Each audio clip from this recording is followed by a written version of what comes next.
政府拍算伫闸门水库设立最明显的太阳光电榜议案，议员周一起伫顶一个会期的质询，反对污染水质影响用水安全以后，因为不满经济部以水质拢符合标准等比重较轻的回应，所以一旦后的总质询经进一步以日本就已经发生面板的火灾，来警告一旦释出有毒物质，上局如何救灾等可能的高污染，要求市府一定要重视，嘛强烈反对伫水库设立太阳能板。对此，市长表示，一定会要求经济部南水分署提出风险量化加应变计划。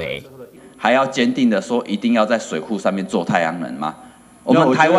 台湾的腹地那么多，一定要在这个水资源保育区做太阳能面板吗？我不认为说一定要在水资源保育区做太阳能面板，但是腹地真的不多。所以我说了，这一个部分是不是要让全台南的市民知道，曾文水库是我们整个大台南就是所有市民用的水，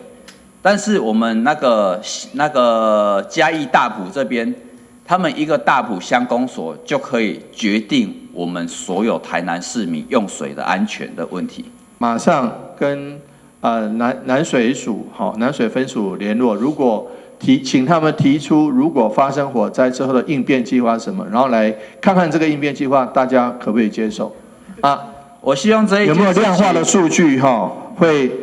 有没有量化数据可以告诉我们说可能有多少有毒物质？跨越嘉义、台南、甲高雄等3县市的闸门水库，根据了解，依照过去设立铺设太阳光电系统的面积规划，就高达24.6公顷。虽然该案去年已经被嘉义县封决，不过议员认为风险过去会个起死回生，要求市府持续追踪，并让大众拢知影。